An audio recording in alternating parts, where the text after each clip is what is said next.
Nah, kemudian selanjutnya Allah di sini memerintahkan kepada Nabi untuk mengatakan qul inni ala bayyinatin min rabbi wa kadzdzabtum bih.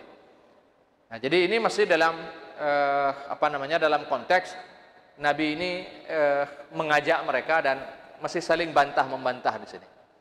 Jadi ketika Nabi mengajak mereka, ya mereka mengajak Nabi, mempersyaratkan kepada Nabi dan seterusnya. Nah, sampai di sini qul inni ala bayyinatin min rabbi.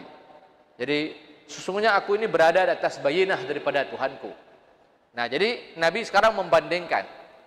Nah, kalau apa yang kalian ajak aku tadi itu sumbernya adalah hawa, tidak ada dasar apa-apa, tidak logis dan juga tidak syar'i. Nah, maka apa yang aku berada di atasnya sekarang ini ala bayyinatin. Jadi kalau di ayat lain ala basiratin. Jadi ini ala bayyinah. Jadi aku sekarang ini mengajak kalian, dasarnya itu jelas, argumentatif. Jadi sangat rasional, jadi terang dia. Jadi bisa dibuktikan. Jadi tidak samar-samar. Jadi betul-betul memang bayyin, jelas, nyata aja. Nah, jadi ini nanti kita bisa pahami di sini para hadirin berbahagia bahwa Islam ini jadi bukan hanya agama yang simbolik begitu ya. Jadi bukan agama yang ketika kita misalnya mengerjakan sembahyang jadi terkesan seperti simbol-simbol begitu. Jadi 4 rakaat, ya, 3 rakaat, subuh 2 rakaat begitu kan? Jadi jumlah rakaat ini kan tidak diketahui secara pasti. Kenapa sekian rakaat begitu? Nah, begitu juga mungkin nanti dengan gerakan-gerakan dalam salat, dan bukan hanya itu, ada dalam banyak perbuatan yang kadang-kadang itu sulit dipahami. Jadi terkesan simbolik memang. Ya, terkesan simbolik. Jadi hatta berkurban barangkali. Ya, hatta berkurban, meskipun menyembelih lalu kemudian dagingnya kita makan, kita bagikan, kelihatan di sana dampak sosialnya, tapi sesungguhnya dia juga perkara simbolik. Nah, tetapi perlu dipahami para hadirin berbahagia, meskipun terkesan simbolik, tapi itu bisa dipahami oleh akal manusia.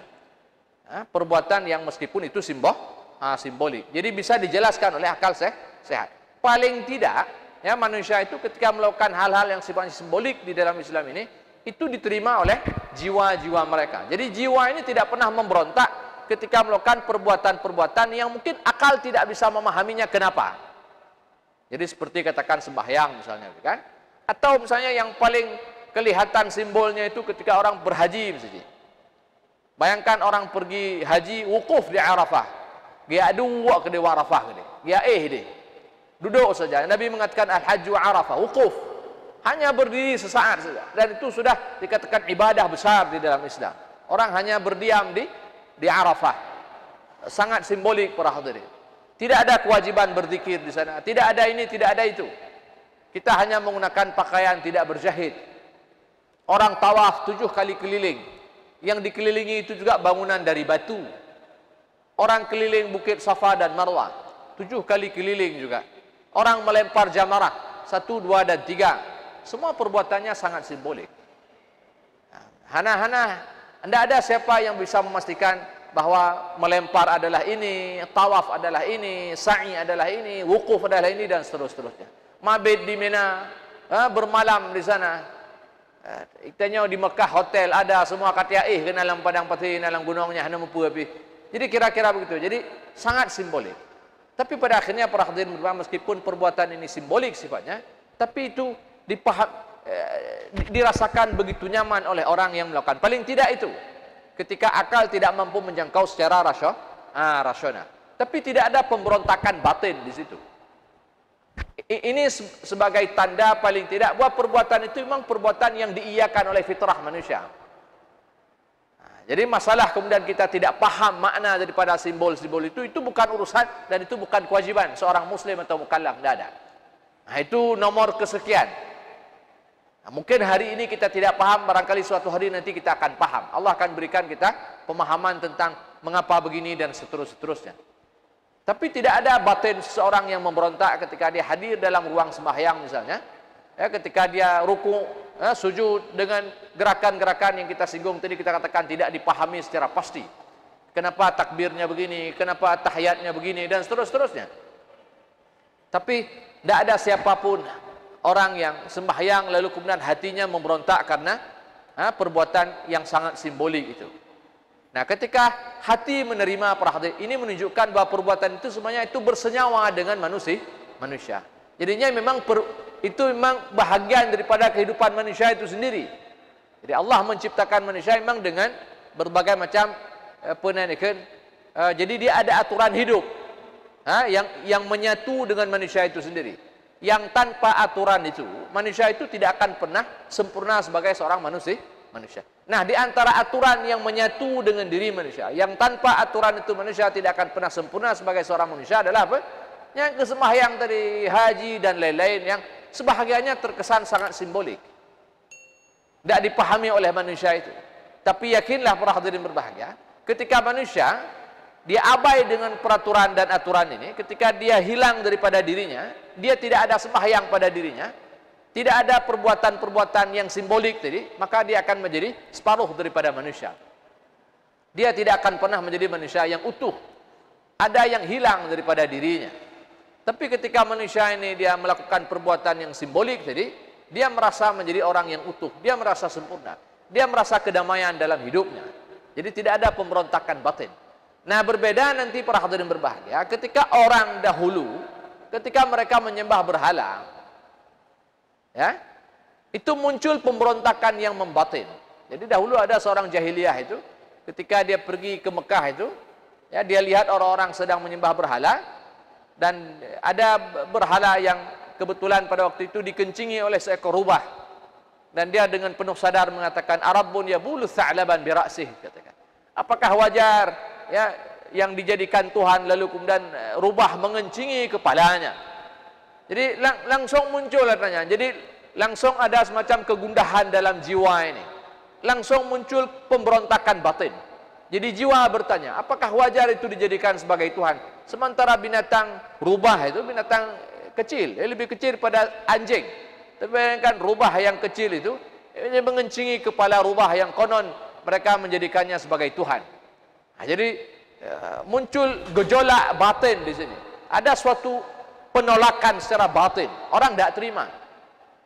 Ya, suatu hari saya di Malaysia pada waktu itu. Jadi naik taksi ini taksi orang India.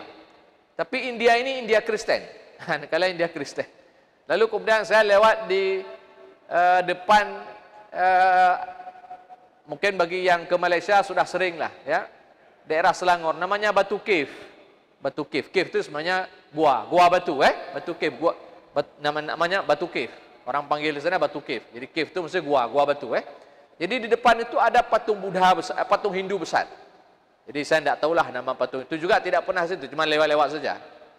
Jadi di sana memang ada gua besar, Jadi orang India di Malaysia itu orang Hindu, secara khusus kalau ada perayaan-perayaan besar itu dibuatnya di sekitar gua tersebut. Nah, ada satu hari raya itu